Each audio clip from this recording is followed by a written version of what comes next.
The Dodgers are 4 games away from finally getting a day off, and from the looks of things, it's starting to be not a moment too soon. In addition to that, we've talked a lot about the so-called star position for both the Rams and the Chargers defense, but we've never actually broken down the entire defense and what makes it work so well for the defending Super Bowl champs. We'll do that today. Good morning, I'm James. This is your daily dose of sports and snark for the greatest sports city in the world, Los Angeles.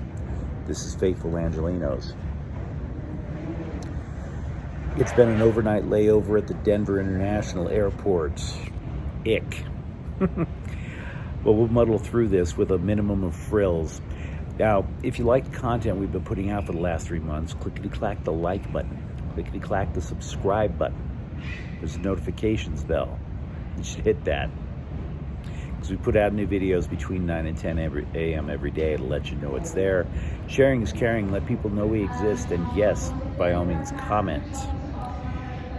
Now, before we get to the main topic, which is the Rams and the Chargers, and a defense that is going to get copycatted across the NFL. Remember, it's a copycat league.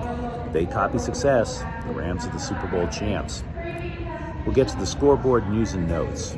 Last night at Chavez Ravine, Pittsburgh 5, Dodgers 3. Ouch. Having said that, again, Dodgers are 4 games away from finally getting a day off. They've played 31 games in 30 days. Pretty crazy. Also, the Dodgers still lead the NL West by 3 games. Dodgers notes, Andrew Heaney and Clayton Kershaw could start a rehab assignment this week. According to manager Dave Roberts, Heaney will probably be on his way to Oklahoma City. No idea where Kershaw's going yet. In addition to that, The Athletic has asked a court to throw out the lawsuit from Dodger pitchers Trevor Bauer. It's a defamation lawsuit. Lawyer talk, whatever. Sparks defeated Dallas 93-91. Meanwhile, today at 5 o'clock, Pittsburgh and the Dodgers will get down one more time. For USC basketball, guard Boogie Ellis has decided to pull his name out in terms of the NBA draft. However, Isaiah Mobley is staying in, so that means he's gone. Meanwhile, for UCLA football, defensive end John Ward transfers. He's going to Utah State. Kings, the Ontario Reign coach, John Warbluski, he is going to leave to coach the U.S. women's national team. Notes for the Rams and the Chargers before we get to the main topic. Former NFL exec Scott Pioli basically put Aaron Donald's contract situation in simplest terms, the threat of retirement. Donald has done this before, he was saying, but it's always these coy little, hey, I might retire, I've saved my money things. The point being is that he doesn't want to be hardcore.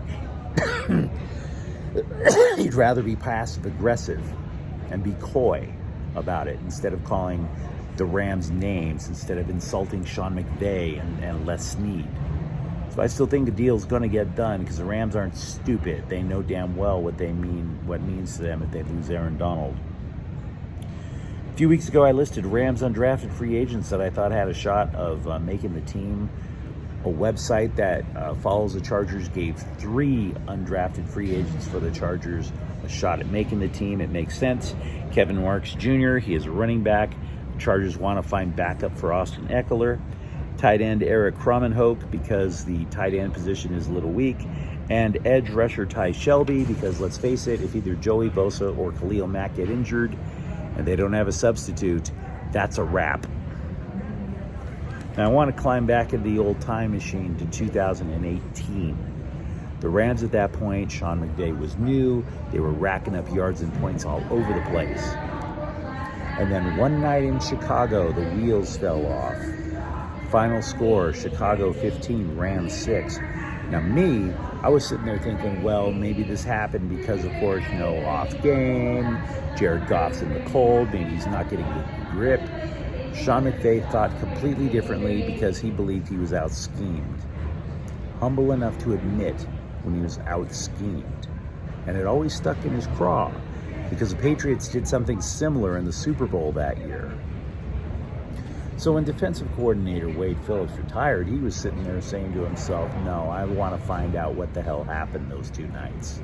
So he winds up interviewing a guy from Chicago, an unknown linebacker coach named Brandon Staley.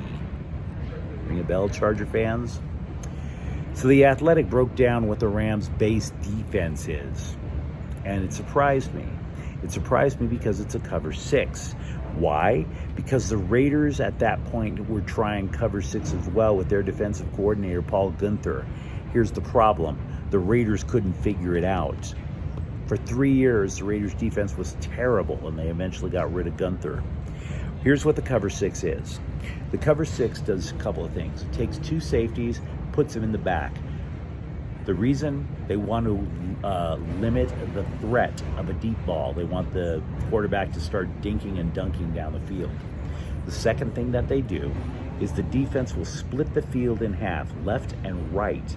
So you look at the formation that the offense comes out before the snap. Which side has more receivers, more eligible receivers? That becomes the strong side. If it's the left side that has more receivers, that side gets man, the right side gets zone, and vice versa. Why does this matter?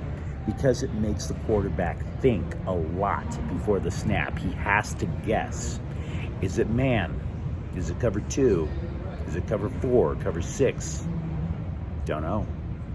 He doesn't know. Because, look, if it was a man defense, what you would do, if you're a quarterback, it looks the same before the snap, no matter what they do. Whether it's man, 2, 4, 6, it looks the same. The formation doesn't change. And if the quarterback decides to send a wide receiver in motion from one side to the other, if it's a pure man defense, you normally see a defensive back follow. But that doesn't happen in cover 6. Because again, they split it.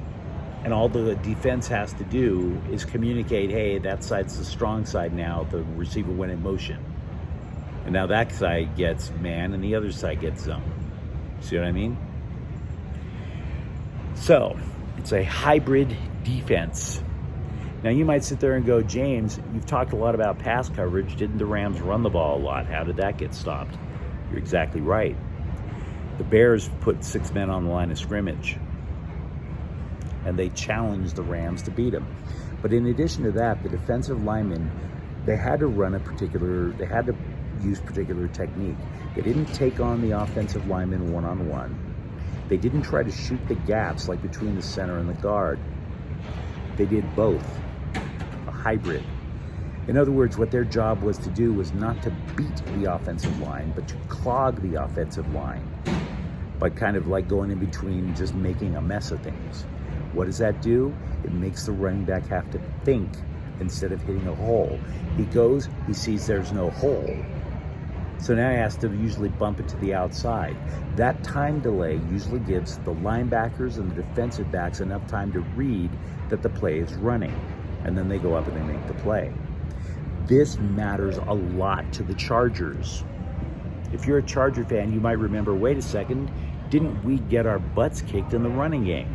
You're right. That's because they didn't have the personnel that Brandon Staley needed to run that scheme.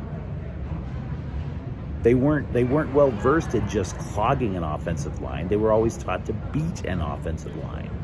Now, if you're the Rams and you have Aaron Donald, you've got all you need. Chargers didn't have that. So that's why the Chargers made such a play to sign Sebastian Joseph Day from the Rams in the offseason. Because he knew what Brandon Staley wanted. That's why the Chargers drafted Agbonia from UCLA. That guy's scouting report, he doesn't make the play, he clogs the line. So if you're a Chargers fan, be excited. They got the right people to jump in there and take over on the defensive line. That running game, it's going to be a little harder to go at them this time. Now you might be saying to yourself, gee, James, sounds like the perfect defense. Confuses the quarterback, stops the run. How do you beat it? Glad you asked, because I could think of a few ways. See, the first thing is, as previously mentioned, you need the personnel or it's never going to work. Didn't work for the Chargers. They didn't have the personnel.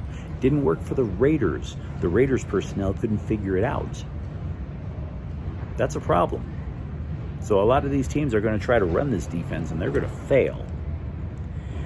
Second thing that would probably make a difference, I would imagine if you ran a spread offense. Spread offense. Take their wide receivers, throw them way out to the outside. Why? Because now the defense would have to adjust. They would have to send people to the outside as well, which theoretically creates running lanes in the middle for the running backs. Now keep in mind, the Bears ran 6 defense up front, right on the line. If you break through that line, there's only one linebacker behind the line of scrimmage. You can make some big plays out of that. And finally, I think the third way that it could be beat, Sean McVay was humble enough to admit that defense beat him.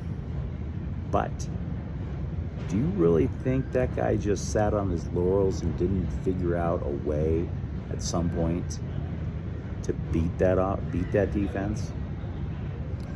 Now, if you enjoyed this clip out in the middle of nowhere, feel free to like and subscribe to Faithful Angelenos. We're trying to build something with LA sports. Thank you for watching. I'm James. Faithful Angelenos is a Quian Corte El Queso production. See you tomorrow.